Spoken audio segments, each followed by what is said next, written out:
Hey everybody, welcome back. Mr. Smith here again. In our last slide deck, we looked at calorimetry, where we take heat energy Q, dump it into a material, and the material somehow soaks that up and the temperature of the thing goes up. What we're going to do is actually study a sidebar idea to that, which is where we dump heat energy into a material, but the temperature doesn't go up. And when this happens, we're actually dealing with a thing called a change of state. So what we're going to do is jump onto a PhET app and let that demonstrate some of the concepts at the small scale level that we're going to be talking about. Okay, so let's demonstrate the concept behind this right now. In the changes of state version of this PhET app, I'm going to go right to water, which is our first and favorite molecule, and we're going to show two things. Number one, that a change of state happens when you shift all of the molecules from one state of matter, solid, liquid, or gas, to another. So what we've got here is 146 Kelvin, really cold, water molecules shivering, huddling together. You notice that the amount of freedom is very little, and there's basically a stable crystalline structure to this thing. It's kind of amorphous, so ice doesn't have a great stable structure. But what I'm going to do is I'm going to add energy to that, and I'm going to approach 273 Kelvin. What's important about that? 273 Kelvin, you can see all the molecules now collapse. The crystal structure is broken. So what happened is just below the freezing point, I have a solid. So 256 Kelvin is just below 0 degrees C. And I'm going to gently boost the temperature. 273, I'm just at the point where I'm transitioning from a solid to a liquid. And what's going to happen is that it's only when all of the molecules have enough energy to break their bonds that make them a solid will I actually have liquid water. So you can see as I cross over that transition point, the size of the ice collapses and I get this slightly smaller, denser liquid water where the molecules have no crystalline structure. They're just bouncing around, oscillating as they do. Okay, so we'll give them more kinetic energy and just take them through a Q equals MC delta T transition. So as I add Q, the temperature, which is related to the average kinetic energy, is going to change. And what you're going to see happening is that the average kinetic energy of the molecules here, let's say 340 Kelvin, isn't enough for most molecules to break free of this liquid. So the hydrogen bonds that hold them to the group are still stronger than the kinetic energy of most molecules. So every once in a while, you might get one molecule to break free. That's called evaporation. What we're going to talk about is boiling. So boiling is the other step we're going to go after. So slowly raising the temperature. Let's get to 373. There's a rogue molecule right there. So that one evaporated. So we're still below the boiling temperature, and we've got a fair amount of evaporation going on. At 373, we cross over, and now all of the molecules at 373, 374 have broken the bonds that made them a liquid. Every molecule has enough kinetic energy now to be free to be a gas molecule, and that's the vaporization transition. Okay, so let's go check that out in math form.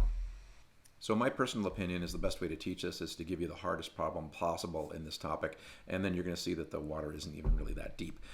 Here's how it works. We're going to take 1 kilogram of ice that's way below 0 degrees C and go through a whole bunch of steps until it ends up at steam at 120 degrees C, and they want to know how much energy total does that take. And what we're going to do is we're going to illustrate two things. To heat ice up, you have a Q equals MC delta T step, so it's just like warming up anything. Then we get to this flat section. The big deal with the flat section is that when you're changing state, you cannot heat up any water until all the water molecules have jumped over from solid water to liquid water. That's why this is flat. So this section right here happens without any delta T at all, and it's called latent heat of fusion.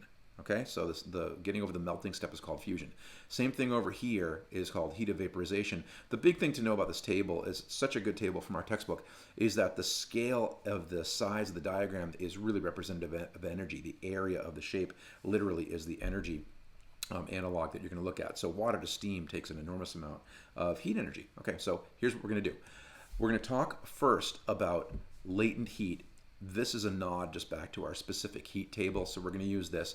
We're also going to look across at water in this example, and we're going to find this number right here, 333, is the heat of fusion. So if I wanted to melt 1 kilogram of water, then what it would look like would be just Q equals HF for fusion times mass.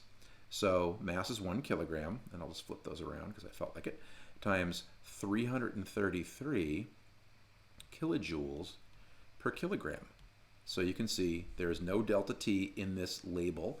There's no delta T in this step. I end up with just 333 kilojoules is the amount of energy required to melt a kilogram of water. Okay, so same thing. Let's go ahead and vaporize or turn into steam the same amount of water. And what's it going to look like? Same kind of formula. So a change of state, we're going to use HV for vaporization times mass. So we again have our 1 kilogram, and we just go and look up at the appropriate number over here, zing, right there at the end. And this is quite a bit bigger. This is bigger by about a factor of 9 than the last one. So 2260 kilojoules per kilogram. So no joke, it takes a lot of energy to break all those hydrogen bonds and turn that water into a gas. All right, let's dive into the actual problem and show you how it works. It's not that bad. First of all, step 1, we warm up water. Rather, we warm up ice. So what does that look like? Q equals mc delta T. And what I'm going to do is warm up the ice. I'm going to go Q equals 1 kilogram. And now I need to dial up the specific heat of ice, which I get from my first table, 2100 joules per kilogram degree C. And how much heating do I have to do? Well, I have to do 40 degrees worth of delta T. So delta T is positive 40. Okay, so there's that step. Second step I have to do, I already talked about. We're going to melt that ice. And we know for a fact that our Q there was just equal to M times HF. That one equaled 333 kilojoules. Okay, third step, we're going to take the liquid water, now having done this, that's all sitting at 0 degrees C, and we're going to have to bring it all the way up to boiling. So this is going to be warming up water.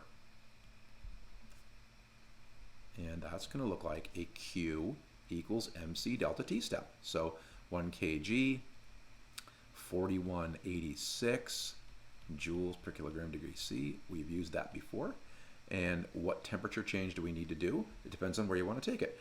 We're going to take it all the way up to the point where we can start to turn it into steam. So we're going to take it from 0 all the way up to 100 degrees C. So there we go there. Step 4, we're going to take and now leap over the water steam barrier. We're going to vaporize our H2O. And we did that step just a minute ago. So this was equal to mHV, and that turned out to be 2,260 kilojoules.